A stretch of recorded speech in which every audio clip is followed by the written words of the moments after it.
I'm working with specialized AI called Nine-Figure Brain. You had made a point to me to remember to buy for the most value, not the best deal. It was a lot of me being motivated by it, being inspired, seeing how far away it is, but still knowing, okay, keep walking up the mountain. One day we'll be there. Get around the right people. So I'm using his AI. It's been very helpful from day one.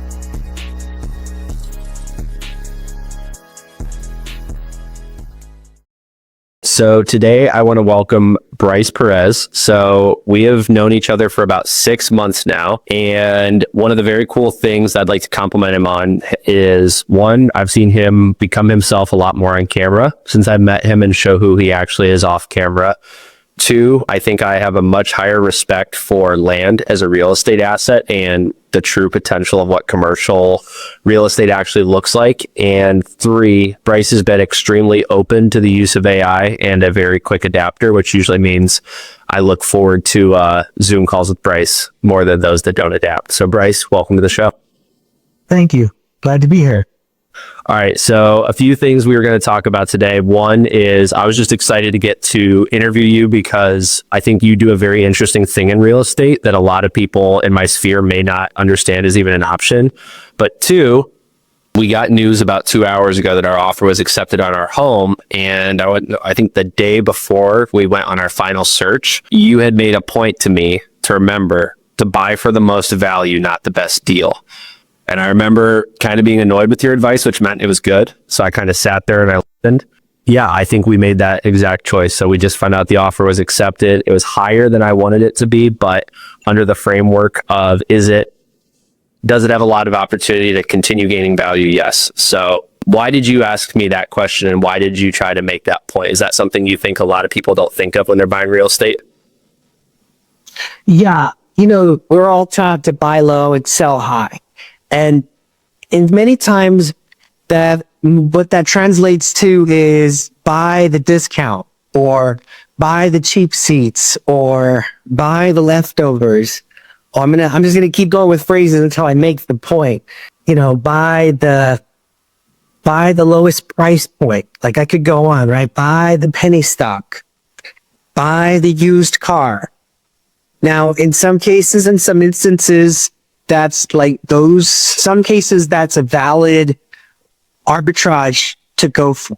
But when you're talking about the cycle of the economy that we're in, more specifically than anything else, is that when the economy gets a cold, right? When it gets distressed, some places get the flu and some places just get the sniffle, right? So the cheap seats are going to get the flu. They're going to get all the symptoms. They're going to get it bad. But the high quality areas, the places where everybody wants to be, they're always going to want to be there, even in distressed times. In those places just get the sniffle. So that means that rough times come. It means that rents might get soft a little bit, but they're not going to go empty. In an area where it's like the outskirts of town and you might have a vacant place. So if your ability to hold on to investment property is dependent on consistent income and income that rises, that ensures that your valuation goes with it, you're going to want to pick the place, the high quality asset, the blue chip that's just going to fare well in the storm. Bottom line. That's my point. That was my point for telling you. So how did that help you pivot when you were looking at properties? I gave Mike, our realtor, the compliment that I think his service is not telling people what to buy. It's telling people like me what not to buy. Because I very quickly saw two properties where, let's say the numbers made sense, and I would have probably got it because of that. Now, I was assuming the renters would stay there. They'd be good quality tenants. There were a lot of ifs in my optimism. Let's just call it that. And then we saw this property that emotionally Katie was excited about. I mean, she was like up on the steps, ready to go inside. And then I'm having this first like gut punch of like, wow, this is like, at least 15,000 more than all the others we're looking at. But then I had a moment of thinking back to your statement of, is this something that's going to gain value? And it was actually the best by that metric alone. If I took the purchase price out and thought simply, what is going to have the highest chance to, when we move out after house hacking, just have a high rent with a good renter, Airbnb or other midterm style rental, this one was a no-brainer. So most of the Cleveland market, like we've discussed, is a lot of failed flips from the last 3 to 4 years. This was the first one that had been owner occupied for, I think, 7+ years. So there were a lot of variables in this that made it higher quality. And I think when I have voices like yours and others kind of in my ear about what the right thing to do is, it made it easier to not listen to a lot of the program thoughts that I know had just been lingering in my head. Wow. Well, I'm glad that our interactions helped you to make a big decision, because that's a big decision, right? Is choosing where you're going to live, but also an investment in your present and an investment in your future. Yeah, because I think, and I'm sure you've seen it, but there's definitely not a desire amongst like my age group or my generation to jump into home ownership, and the pessimism is like actually very strong. There's a lot of negativity, but also just general, I don't think it's possible for me. And I think options like house hacking, I mean, I didn't know about it. I started listening to the podcast, reading the books, and you hear about this. But I mean, do you see that? Because obviously I think you told me you were working with your nephew, but you also work with clients who are younger, right? So you've worked with all age groups. Yes. Yeah. You're bringing up a really good point in terms of, not just your generation, even someone in my generation, those of us that were directly affected by the Great Recession, or at least remember what happened as a result of the Great Recession, were apprehensive to get into the ownership part of owning a home. But setting that aside, and you think about what is one of the key things that can create wealth for families consistently across the board. And it's real estate. No, you could say, well, it's home ownership. And yes, that's been the basis of the dream of this country. But you're not just buying a home. You're buying a multi-unit, is my understanding. So that's investment property. You're not just having home ownership. You're having home ownership with the dynamic of investment property. So you're going to be getting the tax benefits of owning, right? The interest deduction that comes with that, which lowers your taxable income. That's one part. Then with time, equity builds slowly but surely over time. And then the added component is you have a renter that helps to pay down that interest and that mortgage.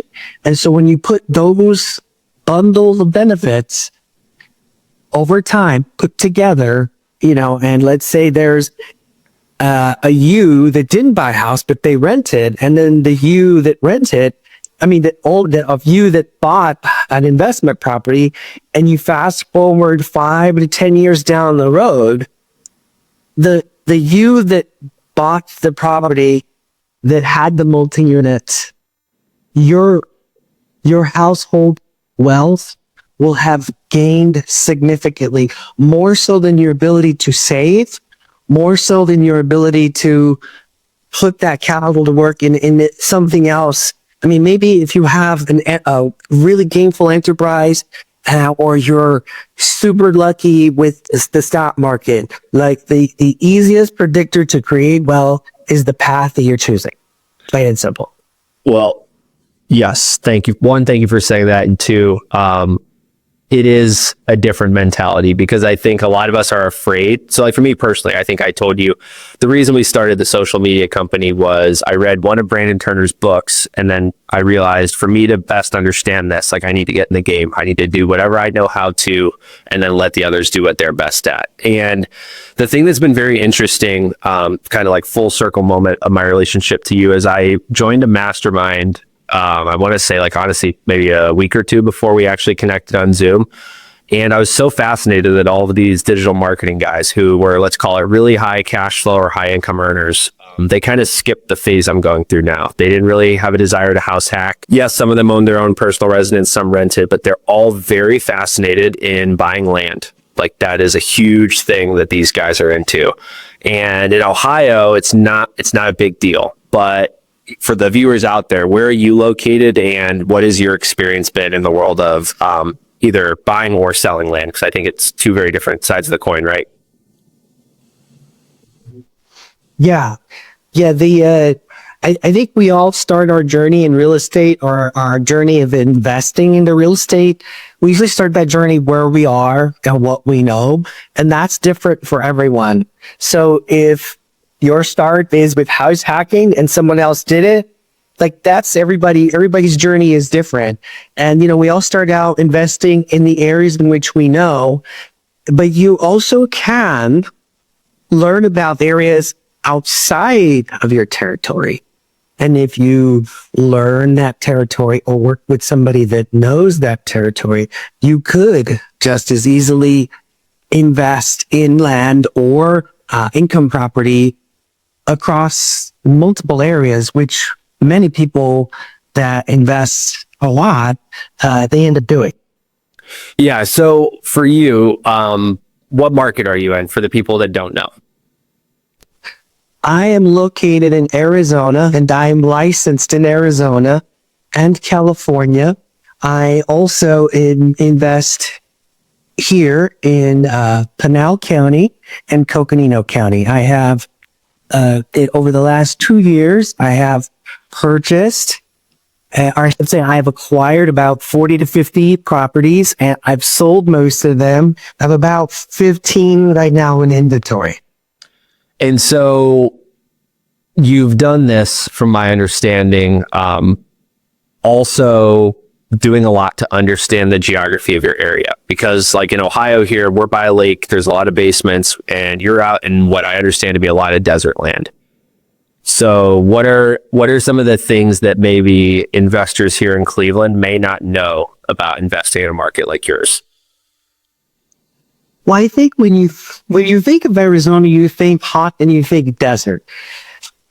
Well, that is true for most of the state. Not the entire state is not just low elevation desert. We do have areas of the state, particularly in the north, that are high elevation, say like Flagstaff, which is the Coconino Plateau, 6,000 feet up to 10,000 feet. They see snow. They see 4 seasons. They are about 20 to 30 degrees cooler than the valley. And so every summer, when it's 110, 120 in Phoenix, on the weekends, everyone goes north to enjoy the cool weather. So the properties in the north with the trees and the mountains and the cool breeze is the place where everybody goes to. So I happen to own some property up there that I currently have on the market that I sell to people that want to enjoy, the summer up there. So this is like what I would call the selling season for the north. And for the people who don't understand because, we're talking a lot about real estate right now, but another thing that, I've seen you have a lot of growth with recently is your other company, 3D Virtually There.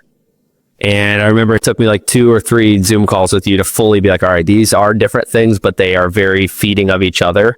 So people understand that you have this real estate background, but how did the drone, the LiDAR, how did all these other elements start coming into the picture? So as you can see, these things here next to me are some of the key pieces of equipment that I use with the projects that the company does. This one here is a camera. It's a big camera. It's not light, and you have to go to the gym and walk with big plates to get comfortable carrying them for long periods of time. Anyway, this camera is video camera, photo camera, really high quality. Images are just absolutely stunning. This little piece of equipment, this little red thing here, there's lights. I have a lot of different kinds of lights. I just brought it here to represent that we do use lights. These lights can be used for video. They are used for photography many times. And more than that, we use it a lot. We use lights a lot with LiDAR. We've done, large spaces like commercial buildings or theaters that are dark and they need a lot of light. So we have much bigger light fixtures than this one that really light a space up. So this yellow piece of equipment is a LiDAR scanner, and it has a range of 200 feet with a really, tight accuracy. So when you need to draw up a building three-dimensionally. This one here next to it is sort of the panoramic version of this one. So this one specializes in doing panoramic 3D walkthroughs that you normally see when you look at houses or apartments to buy or to rent. That's what that one does. So we work with realtors, we work with contractors, we work with asset owners, we work with architects, engineers. This equipment on this side of the table here is my, 3D side of things. And so I think the coolest part to me is I see what we work on with AI, and I think, I tell myself it's elementary, and then I meet other people who don't know if they have the right app on their phone, and I think maybe we're all right. But I also think you're using a lot of real world tech here that's starting to change, let's call it the inspection, the deal analysis, and also just the data collection side of real estate. What excites you the most about the future of where, let's just say, commercial real estate is drastically shifting, but also the tech that you're starting to bring into some of these properties? I think overall, it's going to speed up the process of all the things that you normally do when you are looking at planning a space with something, whether it's leasing it, fixing it, changing it, figuring out how to navigate through it. These tools are just going to speed that process up in a way that we have only dreamed of or even thought we could do. Like that's the best way to say it. And so, give me an example of the investor or the asset owner that's doing it the old way, because I think you're going to call out a lot of people I know who are potentially still doing it the old way.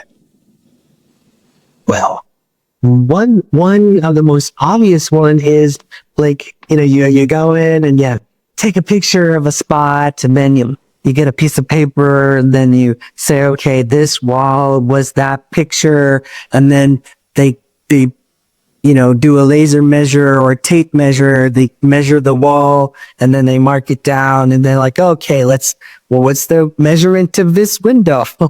And then what's the measurement of that window? And going through and doing everything on a piece of paper, writing all of the measurements of a room, while with both of these pieces of equipment, we can make a copy of it photographically as well as three-dimensionally, and you will be able to grab every piece of detail down to as tightly as you need it to be.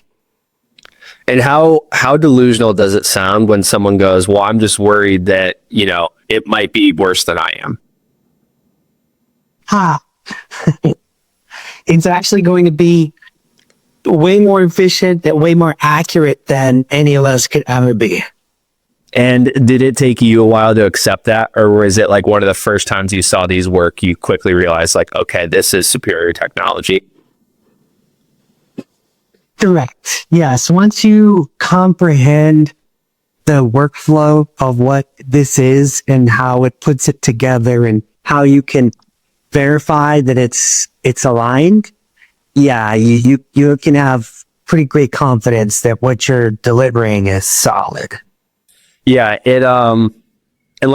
talk me through how that's worked. For example, let's say some larger commercial buildings, because I think that's where the people who benefit the most are. I think residential, it's a huge asset, and I think especially for investors tracking their portfolio, it could be helpful. But when you think of a big building, I mean, one of the jokes you made early on was there's no such thing as a straight wall or a flat floor. And I kind of thought about that, and I was like, man, everything's crooked. And now even in this room, I see it. In a space where you would need the floor to be absolutely level, being able to measure it accurately would definitely matter. For some people that might not matter, but when you're drawing it up and you're converting it from a real world scenario into the computer will draw it as if everything is straight and flat. And if there's the difference between the two, you just have to know the difference so that when you're drawing it up, it's either drawn in one format or the other format, so that if materials were being ordered based on those drawings, they would need to know whether or not they should rely on those measurements or should not rely on those measurements to order materials. And so for you, like, where do you see the future of all this going, right? Because you're very tied into this part of the process, the documenting, the scanning, the showing where things are. But I mean, even you and I have seen very quickly, just with, let's call it image generation, synthesizing data, even creating custom GPTs, like a lot of things can happen a lot quicker. So like the typical commercial real estate process is described as very slow. If there were no regulations and no budget, in theory, how quickly could a commercial property be documented, sold, transferred with all information given? Like 100 times faster than what you would normally expect. Like, are you saying that almost all of this could be done in roughly like a 24 to 48 hour window, to where we would actually probably have more accurate information than where most deals are being decided on now? Yeah, so this piece of equipment here, we could do that in a 24 to 48 hours. And so you could start deriving square footage data from it, and you could add AI to do an inventory of all windows, measurements of all floors, measurements of all walls. And you could count all the light bulbs with it. So that sounds really like so simple, like, oh, wow, counting light bulbs. But for anyone that's ever been in a big commercial building and realized the amount of light bulbs that are in a building, and the amount of doors that are in a building, and the amount of windows that are in a building, if you're like sitting there trying to figure out, well, how many windows are there? How many windows do I need to replace? How many doors do I need to replace? What kind of doors are they? What kind of light bulbs are there? How many of those need to be replaced? Like, I could just go on and on and on and on. Like, this brings me back to the point we were talking about last week of, it's going to be important for the first people who know how to use these things to use it and offer it. And I guess I'll put you on the spot, but for people who may hire 3D Virtually there, like, how hard would it be for you as Bryce, as an add-on service, let's say, to show them how they could start predicting orders, to test if the material makes sense financially after a scan is done? If they already know their numbers, do you think this is a very complicated task, or is that something you could help these investors with? We can help you with it. Yeah. So for people watching, how has your experience been with AI over the last 6 months? Because when I met you, I think you had a respect and a fear for it. And I feel like somewhere in the last 3 months, it's become like respect and excitement with a little less fear. Now I'm at a point where I work with it daily, sometimes multiple times a day, to help me make big decisions, or to think my way through complex things, or even just mundane things. So, I'm working with a specialized AI that is called the nine-figure brain, that was created by JT Fox. So it's the JT Fox plug. So I'm using his AI, and it's been very helpful from day one. And so I'm glad to be able to use that. And what has it been like in a positive way, right? So like, let's say there maybe is some young agent who's like, man, I need a mentor. I need someone who's forward thinking with this. Like, I know you've got Josh and yourself working with some tech on your team, but do you see yourself being a resource for others who may be afraid of this in your industry? I would say so. It's always hard to figure out how someone else might see yourself, but considering that 6 months ago, I was just barely looking into the idea of working with AI, and now it's when I think about I need to solve something. It's my go-to of like, oh, I should ask my AI friend what they think. How has it helped you outside of business? Because this is something I think is cool for people to know too, because it hasn't been only business prompts, right? I've even asked it with like health situations. So like I've been going to the gym, and I also do blood labs pretty constant, and I have been tracking those for a couple of years now. And so actually one of my first things that I did with this particular AI was I gave him my labs, and I asked it some questions, and it's like, look at the 3 years, tell me what you think, and am I right here, or am I wrong here? And it gave me an assessment, and it confirmed what I thought. It confirmed what I was thinking. And so, it's pretty crazy. And what would Bryce 10 years ago have thought about what you're doing on a week to week basis now? I wouldn't have believed it. Yeah, just too much. That's right. Well, that's the thing, right? When you hear about the predictions of what technology and these tools, or the inventions, the potential inventions that could come about in the future or the near future, for those of us who don't think it's possible, we just put obstacles, saying it's never going to happen in my lifetime. Like, the reality is the future is happening a lot faster. It's arriving a lot faster than we think. And so there'll be, I guess, the tale of two people, right?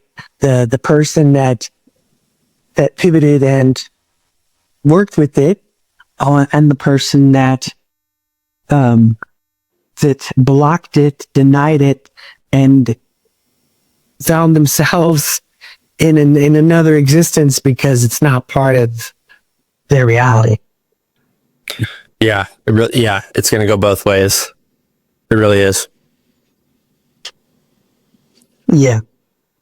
So I like to ask this to everyone when I have them on the show. What do you think you're figuring out at this point, right? Because you've had the properties, you're selling some of the properties, you've been in real estate, you have the 3D virtually there going, you're taking care of your health, you're plugging it into an AI. There's all these things going.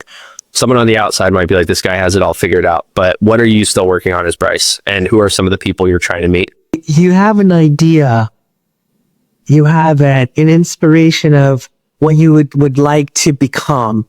You have a goal of what you would like to aspire to. And so you have 24 hours in which to do everything, right? Which is to sleep, to rest, to eat, to enjoy, to work out, to accomplish whatever you can accomplish in a day. And some days, many things happen and you're efficient and you feel accomplished. And in other days, nothing happens. And there is no energy and there is no inspiration. And it's hard to put one foot in front of the other. And so many times as you go down the journey of going towards your goal, it can be circuitous. It can feel like it's aimless. It can feel like there is no direction. It feels like there is backward motion and not progress. So like if I had to sum up the days that turn into weeks and months, is that some days are wonderful and many days not wonderful. And some days are just a challenge just to get through. But I guess that's just life. And I think all of us have that, we all have that to go through, so, we discover only what we know for the moment, for the day. And you discover that, yes, today I put one foot in front of the other, and today I went in the right direction. And you might have a force that pushes you back, and you can get pushed back, or you can keep your center and realize that, okay, just staying your center was your purpose. That was your goal. That was your achievement for the day. And that may sound insignificant, but sometimes that in itself is its own achievement. So, I don't know, if you're asking me, what do I got figured out? That's what I got figured out. This is it essentially is one day at a time. And if you get enough good days mixed in with a bunch of okay days, in the mix that you make a life, and you have a sum of good choices that become something that you can see, and I'm proud of what I've lived and who I've chosen to become, and who I've chosen to be. That'd be the best way to say it. I like that a lot. And who are the people that you're trying to meet at this point in your game? Let's go business side, and then just other things you're fascinated by. I'd say with anyone who aspires to be more than who they are is to be around, to be surrounded by people who are essentially the version of you that you'd like to become. That's the easiest way to say it. So for example, the easiest way to say that one is, you can work out at a gym where there's nobody there with no trainer, and you show up and it's you. You are accountable to you. You are the one that's pushing you. And, that some people might be really good at showing up to that environment and really pushing themselves. And, some days I can do that, but the reality is many days I can't. So I enjoy going to a gym. I enjoy going to a gym and having a trainer. I enjoy going to a gym that has a lot of people, where there's a lot of energy, where the athleticism is up here. And I'm just coming in humbly wow, okay, maybe I might not become as athletic as a majority of the people that are in that space, but at least while I'm there, I feel like I can, and it pushes me to show up, to be present, and to give the effort to go in that direction. So I guess that's the easiest way to say that. Yeah, no, I've done the same thing recently. I think the environment of people you're around and the energy of them is contagious. And I think a lot of times in business, when we think of those okay days, I think for me, it's staying around too many low energy people. And the good days, it's just everyone around you had good energy. Yeah. Yeah. Well, Bryce, thank you for coming on the show. I think we'll do a few more of these, but is there anything that you think the viewers should know? Let's say they're not in the space of home ownership. Is there anything that you would encourage them to do if they're making that first investment property to actually change their life? So before they commit to making a decision, I think the starting point is at least opening up your heart and your mind to the idea of becoming that. Right? That sounds real vague, but that will start with listening to a really good audiobook. And I'm not going to name a name of a book. I'm sure that as the person that's listening to this, the name of a book will probably just pop out to them. It's this is the book you should listen to. Is new knowledge, new inspiration will help you become that identity of the thing that you're considering becoming. And I think that's a good starting point, because just waking up one day, say you're going to buy a property and become an investor, it doesn't happen overnight. It's a process. It's a journey, and it starts here and it starts here. Yeah. Yeah. For me, for everyone listening, it was at least, let's call it, if I'm milking my own stats, I could say 3 years, but it was about a 5-year thought process to get to where I am. And I think what Bryce said is true. It was a lot of me being motivated by it, being inspired, seeing how far away it is, but still knowing, okay, keep walking up the mountain. One day we'll be there. Yeah, get around the right people. These conversations are what got me here. So Bryce, thank you for coming on today. Thank you for having me.